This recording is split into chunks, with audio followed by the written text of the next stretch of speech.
Welcome to Chinnu and mom talks. మేము బాగున్నామండి. మీరందరూ కూడా బాగుండాలని కోరుకుంటున్నాము. గంగాదేవి ఒడిలో పార్వతీ పరమేశ్వరులు కొలువుతీరి ఉన్న ప్రదేశం, శతాబ్దాల చరిత్ర కలిగిన దేవాలయం, కాకతీయుల కాలంలో నిర్మింపబడి 4 దశాబ్దాల క్రితం పునరుద్ధరింపబడిన దేవాలయం, రెండో శ్రీశైలంగా పేరుగాంచిన ఆలయం, కోనేరులో కొలువుదీరిన గంగాదేవి, చుట్టూ 16 రూపాలతో శివయ్య కొలువుదీరిన ప్రదేశం అదే మహేశ్వరంలోని శ్రీ శివగంగ రాజరాజేశ్వర స్వామి ఆలయము. ఒకే చోట 16 రూపాలతో కొలువుదీరిన శివుని దర్శనం అంత సులభమేమీ కాదండి. అవన్నీ కూడా నేను వీడియోలో చూపిస్తాను. Let's get started.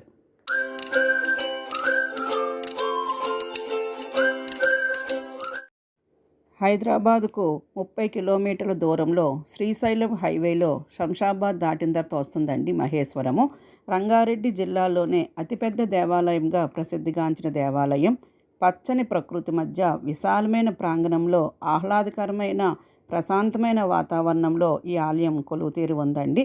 లోపలికి అడుగు పెట్టగానే విశాలమైన పెద్ద రావి చెట్టు మనకి స్వాగతం పలుకుతుంది. అలాగే ఇది ఒకే చోట 16 రూపాలతో కొలువుదీరిన శివుని దర్శనం అండి. అది ఈ దేవాలయంలో మాత్రమే కనిపించే అద్భుతము. లోపలికి అడుగు పెట్టగానే విశాలమైన పెద్ద రావి చెట్టు మనకి స్వాగతం పలుకుతుందండి.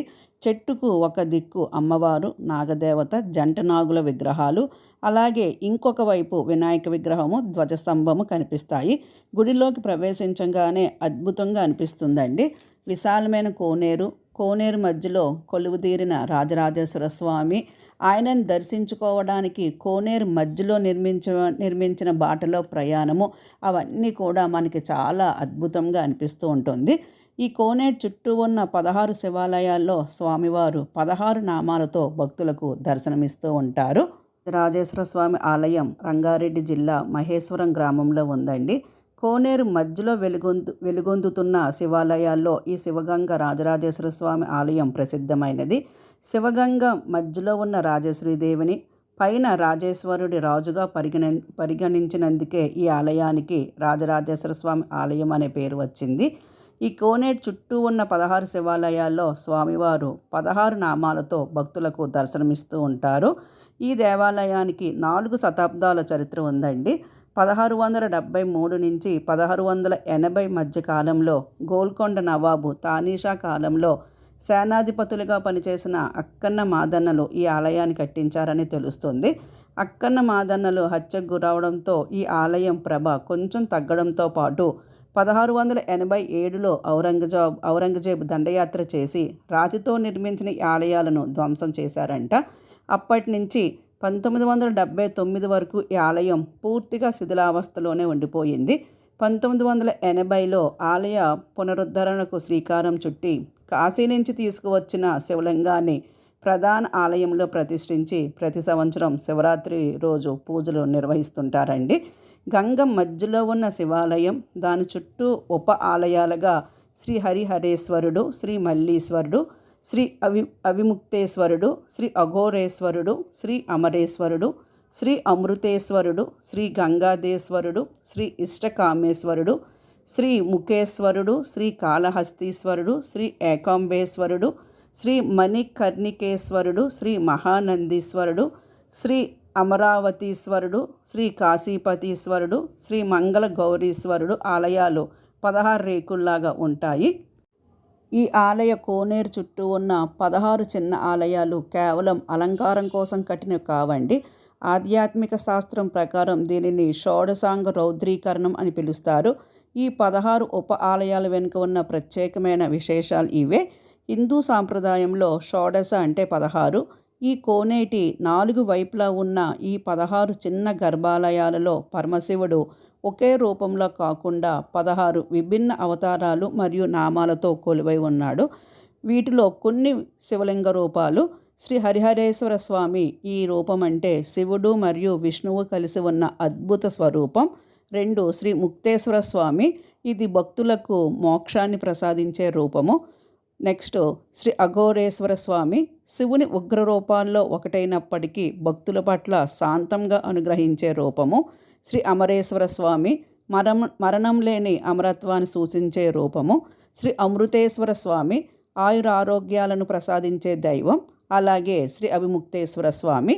ఈ 16 ఆలయాలను చతురస్రాకారంలో ఉన్న కోనేటి గట్టుపై దిశల వారీగా చాలా ఖచ్చితమైన కొలతలతో నిర్మించారండి. ఇవి తూర్పు, పడమర, ఉత్తరం, దక్షిణం వంటి ప్రధాన దిక్కులతో పాటు మూలాలను ఈశాన్యం, ఆగ్నేయం మొదలైనవి కూడా కవర్ చేస్తూ ఉంటాయి. అలాగే ఆధ్యాత్మిక విశ్వాసం ప్రకారం ఈ అమరిక ఒక శక్తి వలయంలాగా పనిచేస్తూ ఉంటుంది. అంటే కాస్మిక్ గ్రిడ్ లాగా. ఇది చుట్టుపక్కల ఉన్న పాజిటివ్ ఎనర్జీ గ్రహించి కోనేటి నీటిలోకి, అలాగే మధ్యలో ఉన్న ప్రధాన ఆలయంలోకి ప్రసరింపచేస్తూ ఉంటుంది.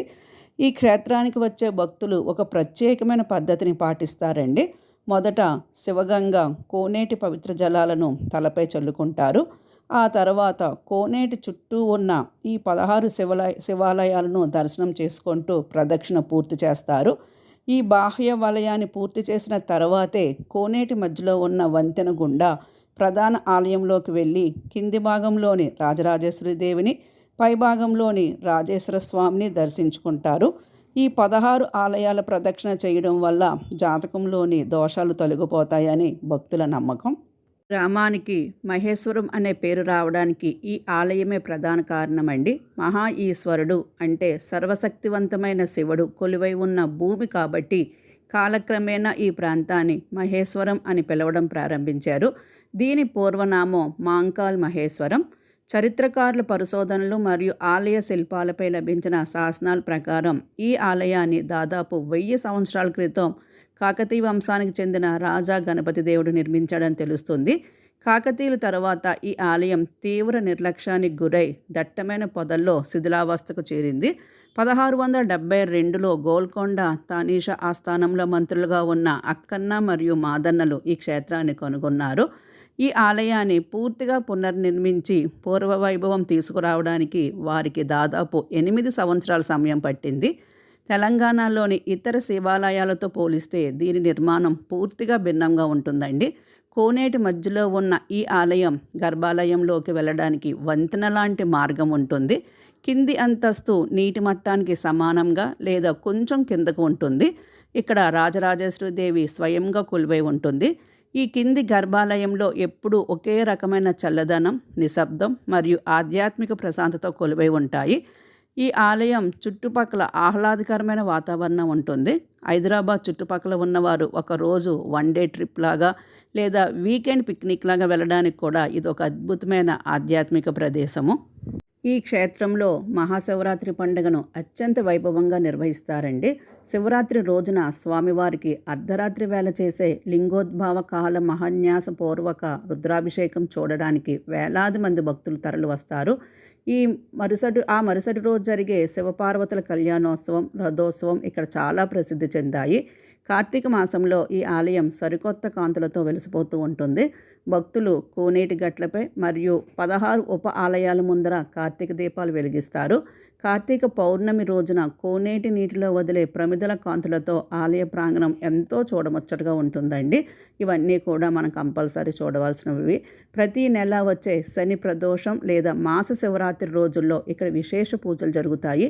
ఈ సమయంలో శివగంగ పుష్కరిణి జలాలతో స్వామివారికి చేసే అభిషేకం చూస్తే సకల పాపాలు తొలగిపోతాయని భక్తుల బలమైన నమ్మకము. మహేశ్వరంలో ఈ శివగంగ ఆలయంతో పాటు దీనికి సమీపంలోనే శ్రీ శివపార్వతీ దేవాలయము, చెంగల్ లక్ష్మీ నరసింహస్వామి క్షేత్రం సమీపంలో కూడా ఉంది. అక్కడ ఒకే పీఠంపై భారీ శివలింగం, అమ్మవారి విగ్రహాలు ఉంటాయి. కాబట్టి మహేశ్వరం వెళ్ళే భక్తులు ఈ 2 ఆలయాలను ఒకే రోజులో దర్శించుకోవచ్చు. వెళ్ళాలి అనుకుంటే కోటి ఆరు అఫ్జల్గంజ్ నుంచి మనకి 458 నెంబర్ బస్సులు మహేశ్వరం వెళ్ళే ఇతర ఆర్డినరీ బస్సులు దొరుకుతాయండి. అలాగే మనము తుక్కుగూడ నుంచి కూడా వెళ్ళి అక్కడి నుంచి మనకి లోకల్ బస్సులు లేదా ఆటోల ద్వారా కూడా వెళ్ళొచ్చు. Thank you for watching my video. ఈ వీడియో నచ్చితే లైక్